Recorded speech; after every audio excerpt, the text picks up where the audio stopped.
In 2015, I was a teenager who had to choose wisely which AAA game I would get as a Christmas gift. And if you played video games at that time, probably you know that it was an amazing year for the gaming industry. So I had 3 titles in my mind. The Witcher 3 was probably the most acclaimed title at the time, which I wanted to play so badly. Batman Arkham Knight was following that big desire I had to play a sequel for the Arkham series, since it's one of my favorite franchises of all time. Just Cause 3 was giving me some GTA vibe where I could destroy everything on the map. And I basically wanted to play every single title that was releasing, except for Fallout 4. Now is the time you ask, why you make this video then? Well, for some reason, 2 weeks before my mother actually gave me the gift, I started watching some YouTube videos when I saw the Vault Boy calling for my attention. Like, honestly, I don't know why, but this blonde guy with the thumbs up just gave me a good vibe, and why not to look more into it? So I started watching some videos, and honestly, nothing catch my attention because Fallout is an FPS, and at that time, I completely hated FPS, probably because I suck at most part of them, but that's not the point. So what really made me interested to buy the game was the whole look, like this visual of people wearing the 50s clothes, alongside the fact that everything at the same time that it looks old, it looks futuristic, because you have the cars and the styles from the 50s, but also you have the robots and things that we don't even have nowadays, like laser weapons. I wonder how many damage you actually do. Oh shit. Iron Man Mark 1. Yeah, baby. And also the post-apocalypse theme caught my attention. So with all of that in mind, when the day finally came, when my mother gave me the money to buy a Steam gift card, I went straight to the convenience store, bought the Steam gift card, put the money to Steam, and with no regrets and second thoughts, I bought Fallout 4. And I was really looking to it, so I waited for a whole day for the download to complete, because you know, at the time my internet was a shit, and finally opened the game with no idea of what was about to come.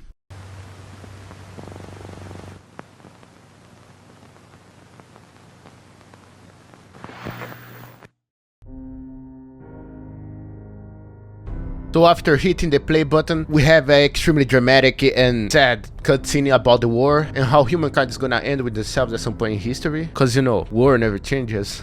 Then right after, the game introduces us to the character creation, which is very creative actually, cause I never saw a game actually make a creative way to put yourself into the character creation. Like here he is looking at the mirror, and then you start messing with the whole thing, making bald, making hairy, making ginger, I don't know, make whatever you want. This is Clayton, an overpowered character that can travel between the realms of video games. And then we start to live in the bathroom. As soon as I left, I just felt incredible because the whole scenario was different from anything I ever seen in my life. Like you had that old TV, and right next to it, a Mr. Handy, this robot here with 3 metal tentacles who does everything for you and actually talk to you. So long story short, I discovered that I have a son that is an ugly baby. Then this guy come at my door asking me to join a vault. I accept. Right after a nuclear strike warning start running a TV, I have to run to the vault, get freezed, have my baby stolen and my wife killed. Then I wake up after some time, and here everything starts. I grab a pistol, kill some giant cockroaches that are extremely gross. What the fuck? Pick up my PP Boy, which is a menu that is basically a computer on a wrist. That is just genius, okay? Then I open the vault gate, get out of the vault, and here we have a first glimpse of the entire Fallout world.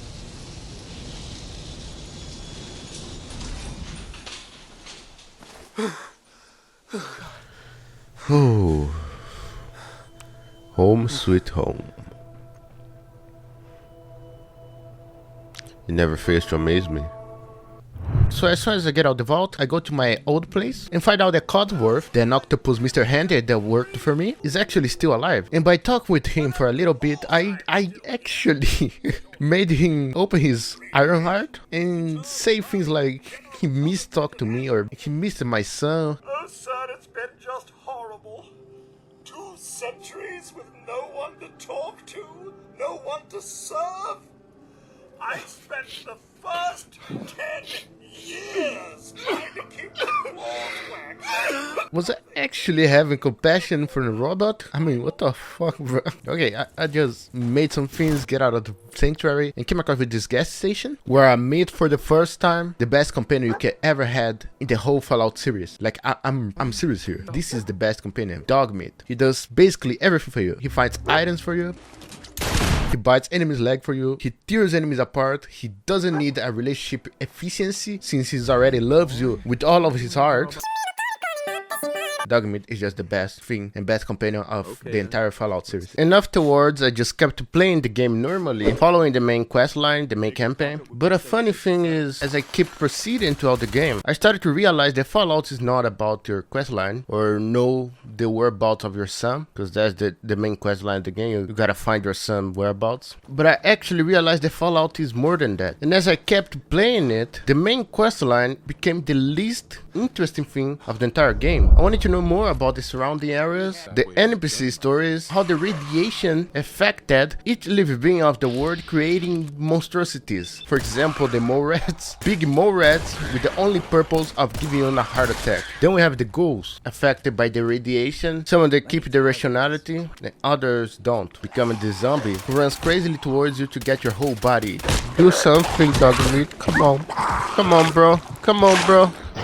And my alerts, I completely hate my alerts. The sound they make, their babies, especially the babies. Oh my god, they're so grotesque. Then the raiders, the humans who do anything for the survival. And most part of the time they're gonna throw a Molotov at you when you least expect. Then you die and have to load a save file from 20 minutes ago. The super mutants, a hulky version of the raiders. We sometimes will have a kamikaze who's gonna carry a bomb, run crazily towards you, forcing you to activate the VATS and shoot on his arm. Then pray that he's not close enough to explode you alongside. Oh Then the Sims, mysteries of the community. Oh shit. And I don't know why, but Sims are kind of terrifying for me. Do you require additional Not supplies? welcome for you. And probably the most memorable enemy of the entire Fallout series, the Deathclaw, or how I like to say, the devil.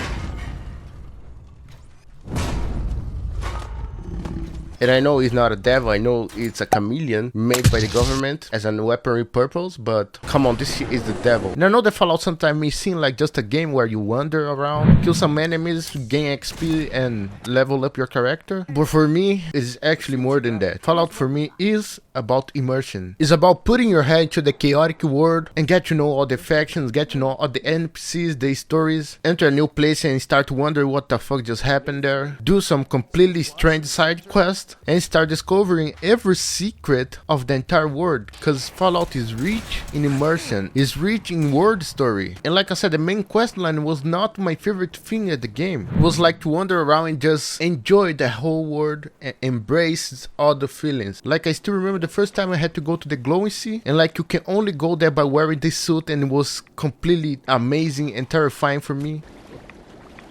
And also the first time I entered Diamond City, saw all those buildings improvised by the humans, which was also something amazing. Going to the Good Neighborhood, my favorite town of the entire game. See the Brotherhood of Steel Ship for the first time. Woo! Oh shit! Oh! Resolve the Freedom Trail puzzle and get in an ultra secret base. Sam! Woo! Oh shit. And when you finally get to the institute, you see that whole fake futuristic utopia. Like every little faction and community completely different from each other by the visual to the idea of the place by itself. And every single side quest I would start just sank me even more into the whole world that is deep and vast in stories. And like sometimes I try to convince my friends to play Fallout, meet this whole world that is incredible for me. And a lot of them actually don't actually try or don't like it. And I used to think that I was kind of crazy or becoming crazy to only me liking this kind of game, but you know, maybe it's not that. Maybe it's not their playstyle, you know what I mean? Like Fallout is not some crazy FPS that you'll be constantly shooting a great amount of enemies on the screen, or some linear title where you can only follow the main quest line and end the game and that's it. No, actually starting to thinking about it, I realized that Fallout for me is completely about immersion, about wandering the world, feeling the loneliness and peace. And I don't know if that will be the same to any of you, but Fallout is one of the games where I like to play without the soundtrack. Like I just like to kind of feel the environment around me and, you know, be completely immersed into every single detail of the entire game. Listen to the sound of the radiation, the sound of silence. There's a lot of time where I open Fallout just to walk around the map, kill some enemies eventually, re-meet those NPC I've already met like more than 10 times, and just appreciate the entire world. Whoa, look at that.